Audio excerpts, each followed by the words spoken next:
नमस्कार, day today news Bharat में आपका स्वागत है। मैं हूं प्रियंका। सोनम वांगचुक के इलाज को लेकर दिल्ली हाईकोर्ट से बड़ा झटका लगा है। दिल्ली हाईकोर्ट ने सोनम वांगचुक को सफदरजंग अस्पताल से मेदांता शिफ्ट करने की मांग पर फिलहाल राहत देने से इनकार कर दिया है। उनकी पत्नी गीतांजलि अंगमो की याचिका पर कोर्ट ने केंद्र सरकार को नोटिस जारी किया, लेकिन अंतरिम आदेश देने से मना कर दिया। पिछले 22 दिनों से भूख हड़ताल पर डटे सोनम वांगचुक को दिल्ली हाई कोर्ट से फिलहाल बड़ी राहत नहीं मिल सकी।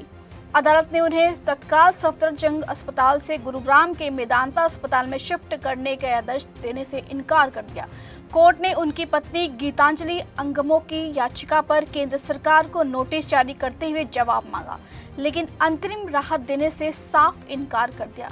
दिल्ली हाईकोर्ट में जस्टिस मिनी पुष्करना की सिंगल बेंच ने मामले की विशेष सुनवाई करते हुए कहा कि हर जिंदगी कीमती है। अदालत ने यह भी माना कि सरकार और डॉक्टरों की ओर से यह भरोसा दिया गया है कि वांगचुक की पत्नी और भाई को 24 घंटे उनसे मिलने की अनुमति है और उनके लिए अलग कमरा भी उपलब्ध कराया गया है। ऐसे में इस स्तर पर किसी अंतरिम आदेश की आवश्यकता नहीं है। दरअसल सोनम वांगचुक को लेकर गीतांजलि अंगमो ने इलाज का मुद्दा उठाया था। उन्होंने हाईकोर्ट में दाखिल याचिका में आरोप लगाया था कि सोनम वांगचुक को सफदरजंग अस्पताल में उनकी इच्छा के विरुद्ध रखा गया है। उन्होंने मेदांता में इलाज कराने की अनुमति देने की मांग की थी। याचिका पर सुनवाई के दौरान वरिष्ठ अधिवक्ता कपिल सिब्बल ने वांगचुक की मेडिकल रिपोर्ट अदालत के सामने रखी और कहा कि परिवार को उनके इलाज की पूरी जानकारी नहीं मिल रही है। उन्होंने कहा कि डॉक्टरों और वकीलों तक भी पर्याप्त पहुंच नहीं है। कपिल सिब्बल ने अदालत से कहा कि हमने मेदांता अस्पताल से बात कर ली है, वहां एम्बुलेंस भी तैयार है। हमारी सिर्फ इतनी सी मांग है कि उन्हें डिस्चार्ज कर दिया जाए ताकि वह अपनी पसंद के अस्पताल में इलाज करा सकें। वहीं केंद्र सरकार की ओर से पेश सॉलिसिटर जनरल चेतन शर्मा ने अदालत को बताया कि वांगचुक की स्वास्थ्य स्थिति बेहद गंभीर हो गई थी। उन्होंने दिल्ली हाई कोर्ट के चीफ जस्टिस के उस आदेश का भी हवाला दिया जिसमें सरकार को वांगचुक को हर जरूरी चिकित्सा सुविधा उपलब्ध कराने के निर्देश दिए गए थे। एएसजी ने कहा कि 18 दिनों के उपवास और उमस भरे माहौल की वजह से वांगचुक के शरीर में जटिलताएं पैदा हो गई थी। मेडिकल रिपोर्ट के अनुसार उनका पोटेशियम स्तर 2.9 तक गिर गया था, जिससे किडनी और अन्य अंगों पर असर पड़ सकता था।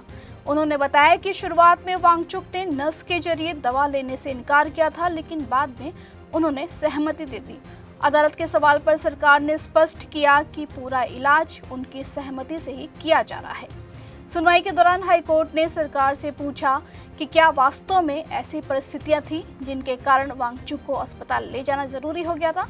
एएसजी ने जवाब में कहा कि उनकी मेडिकल स्थिति लगातार बिगड़ रही थी और डॉक्टरों की टीम उनकी निगरानी कर रही है।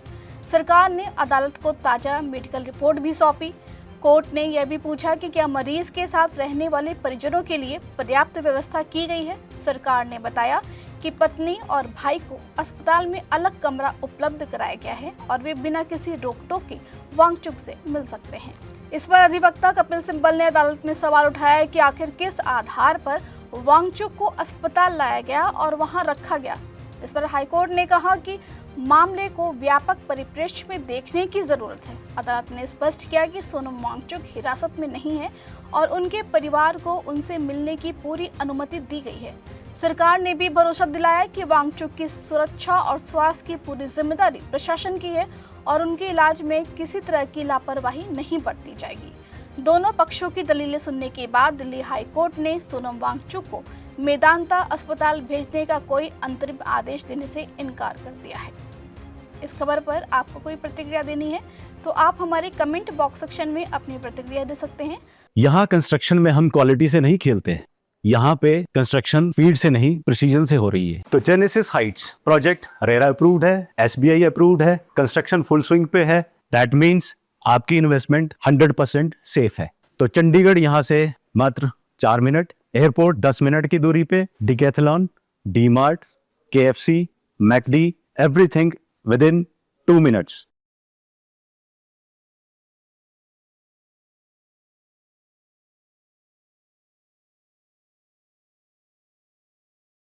हमारा चैनल आपके साथ वादा करता है निष्पक्षता के साथ पत्रकारिता करेंगे। हमारे चैनल का कोई भी पत्रकार ना किसी से कोई तोहफा लेगा, ना ही कुछ तिहाड़ लेगा और ना ही किसी को ब्लैकमेल करेगा। इसी के साथ हमारे चैनल का मकसद होगा लोकतंत्र के चौथे स्तंभ को मजबूत करना। इस तरह की नई और ताज़ी खबरों को देखने के लिए जुड़े रहें day to day news Bharat के साथ। हमारे चैनल को लाइक, शेयर और सब्सक्राइब करना ना भूलें। धन्यवाद।